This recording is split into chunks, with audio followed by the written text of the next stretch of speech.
Hi, I'm Daniel Likus, and welcome to Movie 101.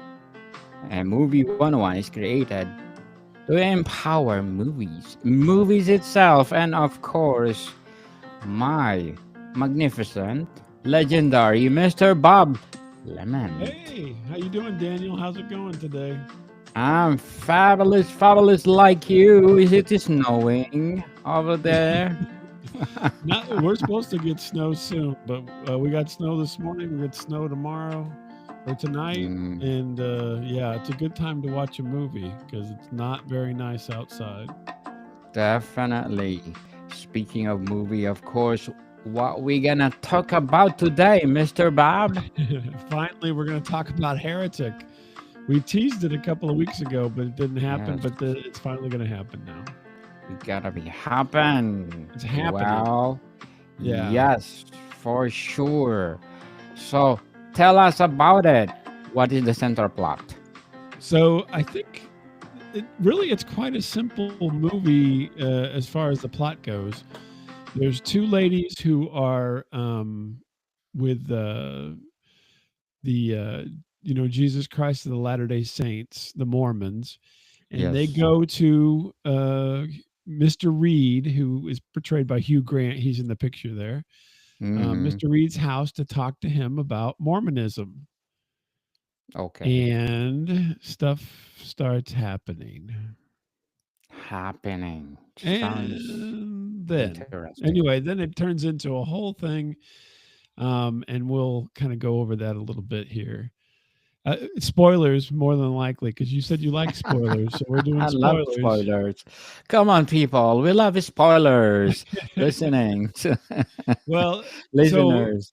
a couple things on the front of this is it's an A24 production, which is Amazon's movie wing, right? Movie arm. Mm, yes. And they've had quite a bit of success, A24, with the things that they put out, and this didn't break the streak, I can tell you that right now. So it's I would classify it as a horror movie, but this is probably one of the creepiest movies I've seen in a long, long, long time. It is so Creepiest. creepy. It makes you feel terrible while you're watching it, like you don't want to watch it. And not because it's Mm, gross or gory, but mm. because Hugh Grant does an amazing job at being a creep. It's just like Hannibal Lecter. No. No. No, it's not really that gross, considering it's a horror movie. A lot of horror movies are slasher movies where people get dismembered or their head cut off or something like that. It's nothing like that. But Uh-huh. he plays a character. Hugh Grant plays Mr. Reed, and then there's two young ladies who are the Mormons, and it's Sophie Thatcher's sister Barnes and Chloe East's sister Paxton, and they are um, they so Mr. Reed has put in a request to learn more about the Mormon religion, Mm. and these two ladies are um you know it, are you familiar with the Mormons at all, or the Jesus Christ of the Latter Day Yes, Saints? yes, yes. Okay, so they do a lot of well, evangelical work. So they go out and they promote the Yes, church, right? And so yes. they have a kind of a system where the younger people of the church take quite a bit of time. I think a year of their when they're younger to go Mm. out and talk to people about the church, and they go all over the world. I actually worked with a gentleman who was Mormon, and when he was young, he went to Jamaica. That was his Wow. assignment, and Yes. you get paired up with another person who you may or may not know, and you get sent to this country, and they take put you up and take care of you to be there, and then your job is basically to go and talk about Mormonism, right? To spread the word. Yeah. Yeah, spread the word. And I talked to him about this on more than one occasion when I was working with him, and it was kind of fascinating because at least Here, and where it's warmer, they ride around on bicycles. So you can generally tell.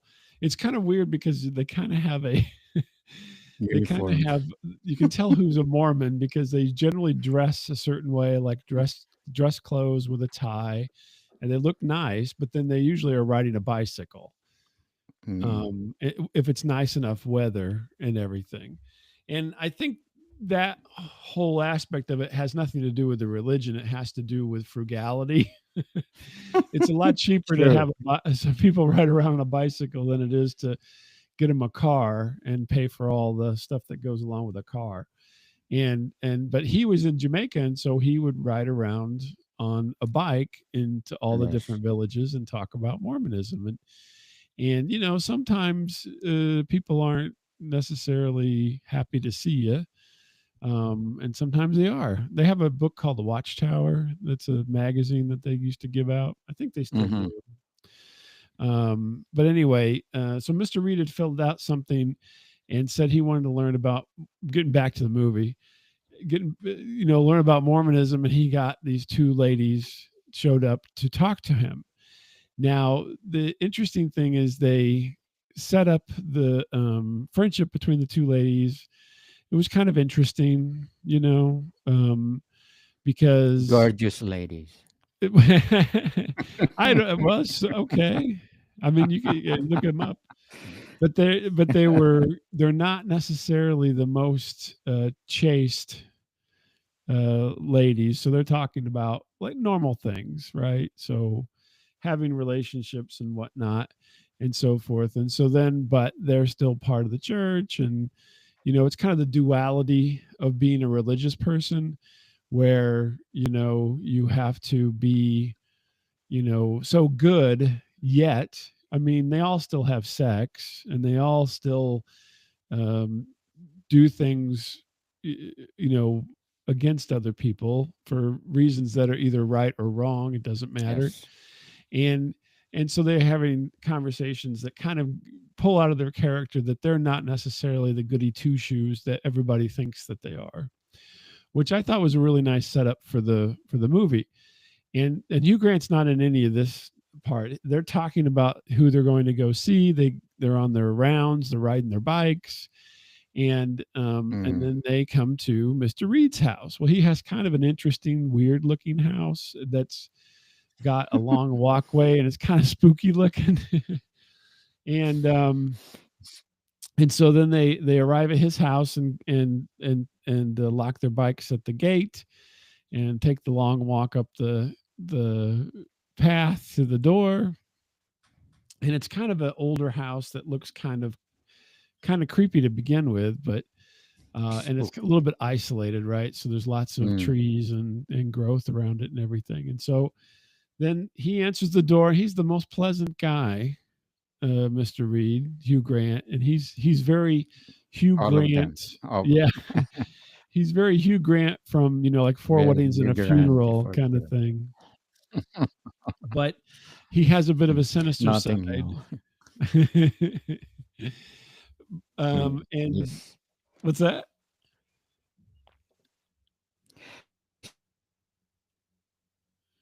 Oh, You I think compare the role of Mr. Hugh Grant. So, if there's movies that he's doing, is it different, right? yeah, it's different. It's different Big than those difference. romantic comedies, but he kind of still Mm. has the charm, right? Yes. And but he's kind of sinister, like you see in the picture here. He looks very sinister there, and so uh, he greets them, and there's a lot of rules to Mormonism, and they're not supposed to Mm. go in the house without meeting his wife because you can't have a man see these two young Talking to them. ladies Yes. without a woman present. Yes. And so he kind of tricks them into coming in without, like, his wife is going to be coming into the room Soon. Mm-hmm. soon, but she never does, right? So Mm-hmm. and then that's when it starts to turn, right? So he gets them inside, they sit down, they start talking about Mormonism and religion in general, and then it starts getting a little creepy. and The more flowery dark. words. Yeah. Oh, I can't think of a better word to describe it, at least for me, that this was the creepiest kind of movie. Um, That's that's why I asked you, is it the same with Hannibal Lecter, the way, talking about some, like they went talking to Starling. a Oh, little bit, Starling, but not a like that, yeah, right? I would I would say a little bit, but not quite as I mean, that The is same yeah, is kind of psychological. yeah. But this is very psychological. Yes. You hit it Hmm. with that. But it's not you kind of know where Hannibal Lecter is. He's a cannibal. With Mr. Yes. Reed, you have no idea. He doesn't Mm. carry any of that baggage, and so he seems like a nice old guy. He offers them something to drink and pie and is very pleasant. But then at the beginning, then he keeps like kind of taking little nibbles or stabs at their religion. Talking, is it true? And he'll say something that is negative. He's like, well, is it true that they have more than one wife? You know, Mhm. and it makes Mhm. them uncomfortable. And so he's constantly amping up, making them uncomfortable until we get to the point where his wife's not there, the girls are upset, the woman's not there, and then they get to the point where they're trying to leave, but the door is locked. Oh, wow. And Automatically lock. yeah, and so then he goes, "Oh," they go, "Can you unlock the door?" He goes, "Oh, I can't. It's on a timer. We have to wait." Oh my gosh. And then Oh that's my creepy, gosh. right? So I mean, it's all and Yes. the lights go out and they come back on but they're on a timer and there's all this really odd behavior that he hasn't really totally committed that he's kidnapping them at this yet, At but this all point, yeah. signs point to that. And yet and then they have an option to he leaves the room to go get something, and they have the option to break out because there's no windows in the room they're in, but a little window like just a small window that they could break out and they could get out through that. If they broke the window, it won't open. They have to break it and they won't do it, right? So they're so it's this whole duality of good versus evil. He's being kind of good, but he's being evil. The girls are good, but they're kind of evil. And then after that, he wants them to come down to another room. They don't want to leave the room, and so but they're being overly polite. And it's kind of just a ramping up of the situation, um, to the point where he's manipulating them a bit. Mm. And oh, you got a different picture there. And Yes. and but then he takes them into another room, and then they have a whole discussion about religion and how um, all these different religions kind of claim the same things, and none of them are really true. And he's questioning them about religion, and they're trying to give him answers. And then he starts giving them choices, and he's like threatening them, but not doing anything. I mean, I'm not doing the movie justice talking about it because it really Mhm. does a good job of adding to the tension slowly and constantly. I mean, over the you know, so it's about an hour and a half long, hour and 40 minutes. The first hour, they Oh, slowly yes. ratchet up the tension until Talking they each come to other. the point where you know, someone gets injured. Oh, wow. Spoilers. So, Mr. Bob, who directed and wrote this? Who wrote it? Oh my, yeah. So that's a good question because I really wasn't paying too much attention, but they had two directors. Scott Beck and Brian Woods were the directors. They will as well. They were the writers, And the main characters were played by Hugh Grant, Sophie Thatcher, and Chloe East. There were some other characters in there, but they really weren't. It's really about the three people and how Mm-hmm. they interact. And for most of the movie, there is the funny thing to me was that Topher Grace, he was he was their elder at the church, and then eventually they've been gone so long at this point. I mean, he kept them hostage, into the evening, into the night, that he decides to go try to find them. Um, and But his part is so small. I was really surprised that that he was even in the movie, to be honest with you, because his part was so small. But it really it asks a lot of questions about religion and what you believe in, Yeah, and it turns out that Hugh Grant is really quite a sinister character, and he is going he's to good. kidnap them Mm. He's and good for that hurt them. character. Mm-hmm. Yeah. It's good for that character for him, right? He's the right Oh yeah. Oh, he person. was great. Yeah. He's nominated for that, Mister. I think he's Is he? nominated. Yes, Best Actor nomination for the Golden Globe, Critics' Choice Oh, okay. Awards, Well, there and you go. BFTA Awards.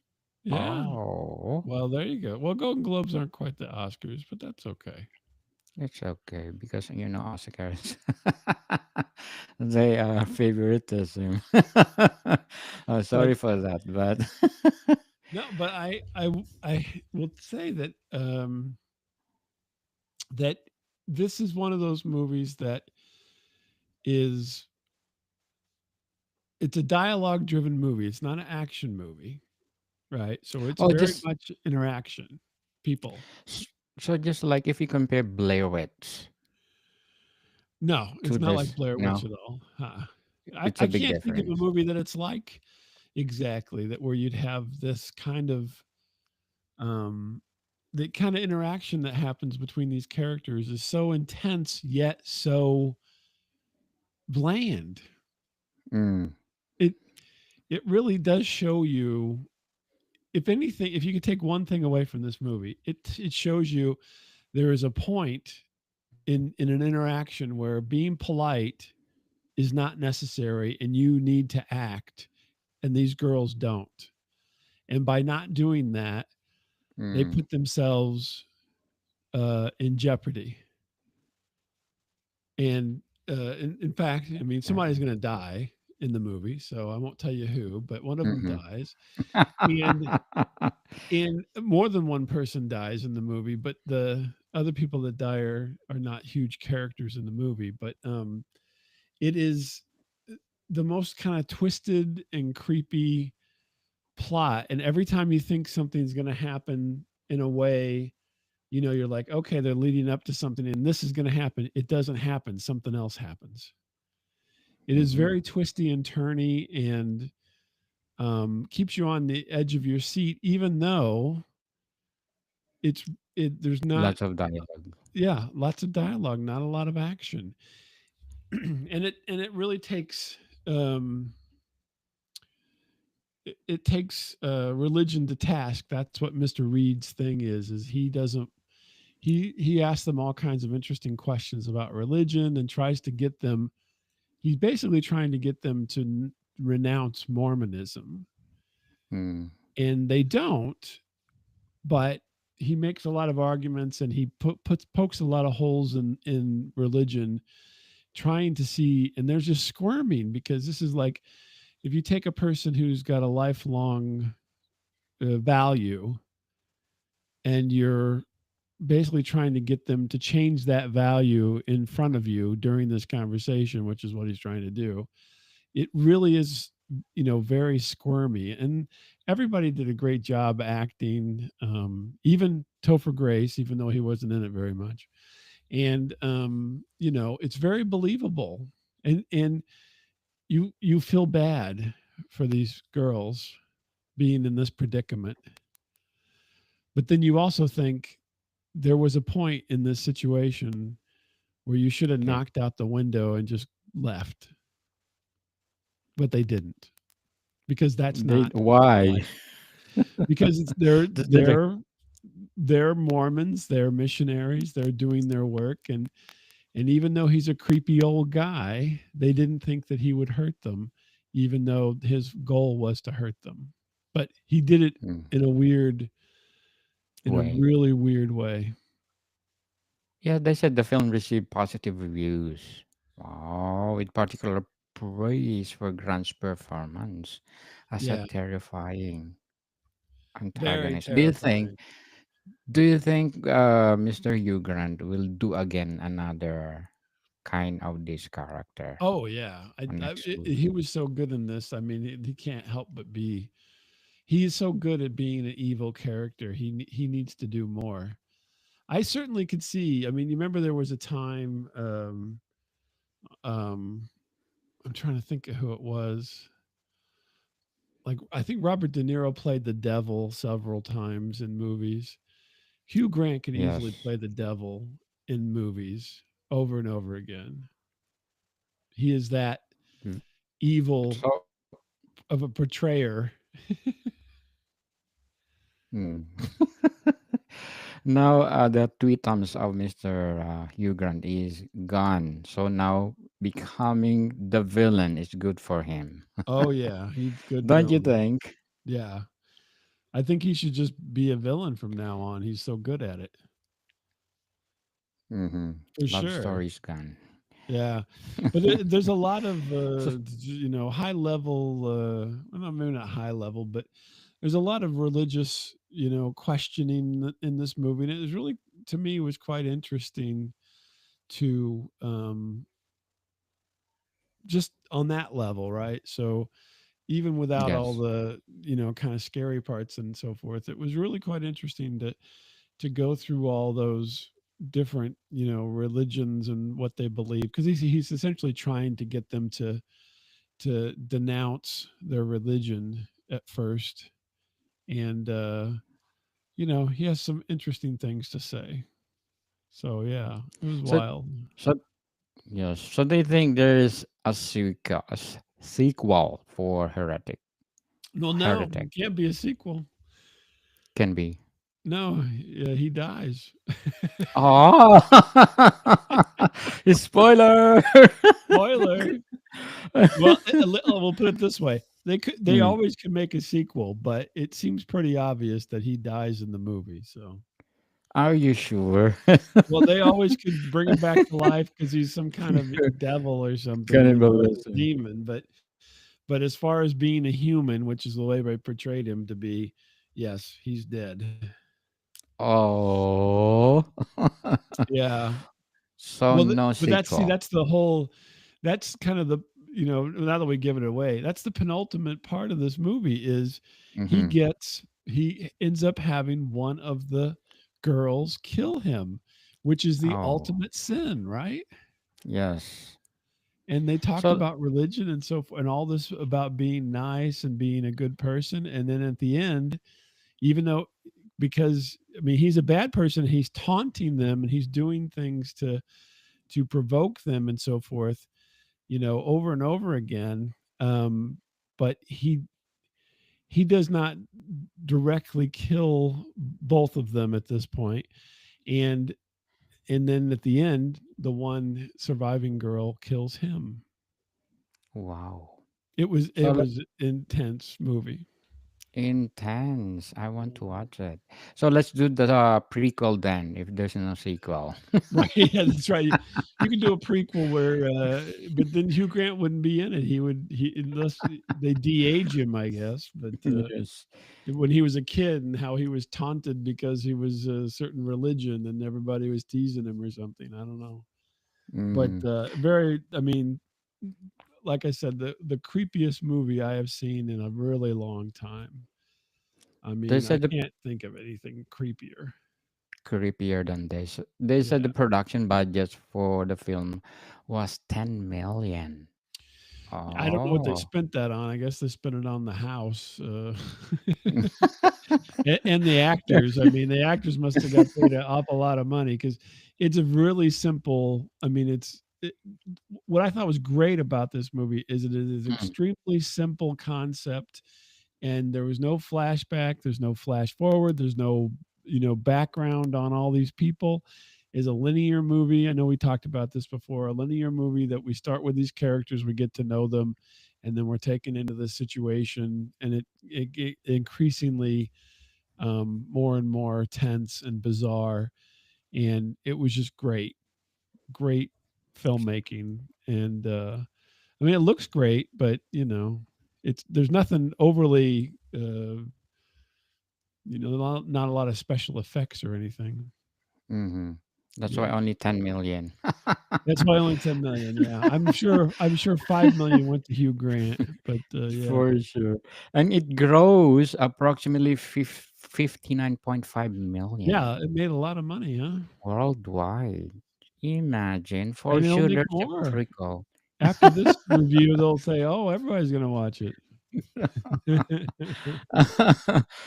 For sure, there's a prequel. Yeah, they could Oh. have a prequel. I think they need to make a movie with Topher Grace's character, Elder Kennedy, and why he is so inept and can't save these girls. That would be the prequel. Or who knows, the wife, right? Didn't Right. the Yeah, wife we never got appear? to see the wife, so yeah. The wife never showed Oh, up. Yeah. so you But highly recommend that there will be oh, a highly prequel or recommend. I sequel. would say if as long as you don't mind watching a very tense movie. I mean, it has some obviously there is, people getting killed, but that's in everything, right? That's on television all the time. But it's not an overly gross movie. It's Mm-hmm. very engaging and very tense. There's a movie called Bound. Have you seen the movie called Bound? It's an older movie with Gina Gershon and Sorry, Meg no. Tilly. Um, No. Before this Is it? movie, to me, Mm-hmm. that was the most tense movie I'd ever watched. Was called Bound, but this one usurped it. So Oh, so this is the yeah, second more one. tense. Yeah, now it's number two. Oh. Oh, number two. Oh, congratulations, Mr. Hugh Grant. We hope that you will portray again another Yeah, psycho characters like this. yeah. Well, he certainly something was going on. Yeah. Definitely. So, Mr. Bob, to wrap up our discussion for today, which cinematographer worked for this heretic? Oh, okay. So Heretic. yeah. So other than Is it the good? people who wrote and directed, let's see. I have to look myself because I didn't write it down or anything. So give me just a sec. No. Looks like a lot of producers on this. Chun Hoon Chung was their director of photography. He was a cinematographer. Well, he did a great job. It looked really good, and it was on a tight budget. So, and Yes. Justin Lee was the editor. So, yeah, I don't know Chen Hoon Chung, but the cinematographer, writer, Kudos. producer. Yes. Kudos to you, He's from Mr. Korea. He's a Mm. Korean. He Probably did from Old Boy Busan. back in 2003. Yeah. Did he do Oh, Train from Busan? train from Busan, That's a probably. Do you think? Oh, I was gonna say, oh, that's a great movie. No, he didn't do that Mm. one. I don't see that one. But he did Oh, Old Boy, which if you've seen that one, that's a really good movie as well. that's awesome. So yeah. Well, kudos to all the staff and, of course, producer of Heretic. One of a kind. Mr. Bob is recommending prequel or sequel of the movie. So, Mr. Bob, would you like to plug in something? Sure, you can listen to me every week at Static Radio, staticradio.com, and here on Movie 101. Yes, people, please listen to us. I think according to our analytics, we had 70 countries listening to us, Mr. Bob. So thank Oh, you so good. much for the 70 Thanks, countries. everybody. Thank you, everyone. And please do listen to my other podcast, Food 101, in its fifth season already with Chef Alessandro One. Oh, specialty chef in one of five-star hotel in downtown Toronto. And of course, my baby podcast, Mental Health 101. More to come, people. See you soon.